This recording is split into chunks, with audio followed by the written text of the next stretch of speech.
Okay. This is not a clarification or neither a justification, but since এটা এত লোকজন আমাকে সকাল থেকে ফোন করছে বা জানার চেষ্টা করছে বা বিভিন্ন মিডিয়া থেকেও আমার কাছে ফোন করছে, আমার মনে হয় আমার তরফ থেকে হয়তো একটা জানানো উচিত।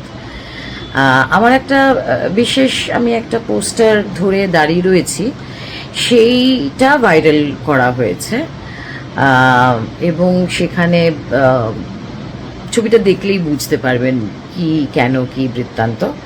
তো ওখানে আমি যতই বিজেপি বিরোধী হই, অন্ধভাগ বিরোধী হই বা মোদি বিরোধী হই,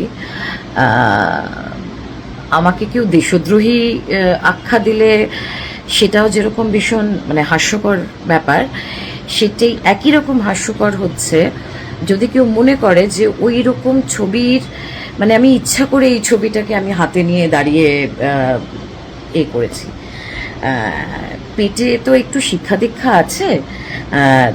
এটা এটা দিল্লি থেকেই পোস্টারিংগুলো হয়েছে, সেটা ওই অত লাখ লাখ হাজার হাজার ছেলে মেয়েদের মধ্যে ওই ঘামের গন্ধ, ওই অর্গ্যানিক মাঠে দাঁড়িয়ে বিপ্লব যেটা, মাঠের ভেতরে দাঁড়িয়ে বিপ্লব যেটা, এবং ওই রকম একটা বিপ্লব, ওই রকম একটা আন্দোলন, এবং সেখানে যখন লাঠি চার্জ করা হচ্ছে মহিলা পুলিশ এবং এমনি পুলিশও, তখন কিন্তু আমি আর 5টা যুব ছাত্রদের সাথে আমিও দৌড়েছি। এটা আমার জীবনের প্রথম এরকম একটা অভিজ্ঞতা। অনেক প্রতিবাদ মিছিলে গেছি, অনেক মিটিং মিছিল সভা অনেক কিছু করেছি, কিন্তু এইটা হয়নি। তো আমার একটা মেয়ে বড় হচ্ছে, সুতরাং আমার যদি প্রথমে চশমা ছাড়া গেছিলাম সানগ্লাস পরে, আর ওই ভিড়ের মধ্যে ওইটুকু একটা পোস্টারে আমার মোদিজির বিলো দ্য বেল্টের দিকে আমার চোখটা যায়নি। কি করব বলুন তো? একটু জেনারেলি মেয়েদেরকে জিজ্ঞাসা করবেন, মানে শতকরা 95% মহিলারা বলবে যে আমরা যদি কোনো পুরুষ মানুষকে দেখি, আমরা তার প্যান্ট দেখি না, প্যান্ট বা তার নিম্নাগ্নে দেখি না। সুতরাং সেখানে মোদিজির এরকম একটা ছবি, ওটা দেখে মজা লেগেছে। ওই কতগুলো ছেলে যাচ্ছিল, তারা প্রতিবাদে তারা পোস্টার দিয়ে করেছে, ছবি তুলতে এসেছিল, পোস্টারটা হাতে নিয়ে ছবি তুলেছে, আর দেখিও নি পোস্টারটাকে ঘুরিয়ে। সময় ছিল না, কারণ পুলিশের লাঠিচার্জ হচ্ছিল। তারপরে শুনছি আমার নামে অনেক কিছু হচ্ছে, আমাকে ইমিডিয়েট অ্যারেস্ট করার হচ্ছে। একটা কথা বলি, আপনারা বলেছেন যে ভয় আউট ভরসা ইন। তা আপনারা তো মানুষের মধ্যে ভয় ধরানোর চেষ্টা করছেন।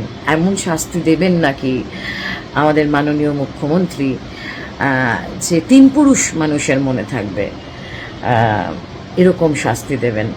তো একটু শাস্তি আমি আপনার থেকে করছি যে আপনার যারা আত্মসহায়ক, যারা পরপর মৃত্যু মুখে মানে মৃত্যু হয়েছে, আপনি তাদের আগে খুব কড়া আগে শাস্তি দিন। তারপরে আমাদের যারা আন্দোলনকারী বা আন্দোলনকারীদের সাথে কিছুটা হলেও যুক্ত হয়ে নিজেদেরকে একটা ঐতিহাসিক আন্দোলনের সঙ্গে থেকে নিজেদেরকে ধন্য মনে করছি, তারপরে আমাদের শাস্তি যদি মনে করে থাকেন, আমার হয়তো তলার দিকে, এরপরে আমি বলে দিচ্ছি, পুরুষ মানুষের যে কোনো কিছু হলে আগে নিচের দিকে দেখব, তারপরে তার চোখের দিকে তাকাবো বা তার কথা শুনবো। সুতরাং আমার মতো মানুষ যারা ধৃতিমান, আমার সঙ্গে যিনি ছিলেন, অভয়া মঞ্চের যারা দেখেছেন তাকে, he is one of the four runner amongst many. তো আমাদের রুচিতে বোধহয় ওইটা করা সম্ভবপর ছিল না। এটা বলে রাখা, এরপরে আপনাদের যা মনে হবে আপনারা করবেন। আমাকে যদি অ্যারেস্ট করার ইচ্ছা হয় করবেন, আমাকে ফাঁসিতে চড়ানোর ইচ্ছা হয় চড়াবেন। আমার একটা আন্দোলন হবে, আমি শিওর আর একটা আন্দোলন হবে। আপনারা তৈরি তো? আমি তৈরি। আমাদের ভিডিও ভালো লাগলে লাইক এবং শেয়ার করুন। কমেন্ট সেকশনে গিয়ে জানান আপনাদের মতামত। আরও ভিডিও পেতে আমাদের চ্যানেল সাবস্ক্রাইব করুন এবং প্রতি মুহূর্তে খবরের আপডেট পেতে প্রেস করুন বেল আইকন।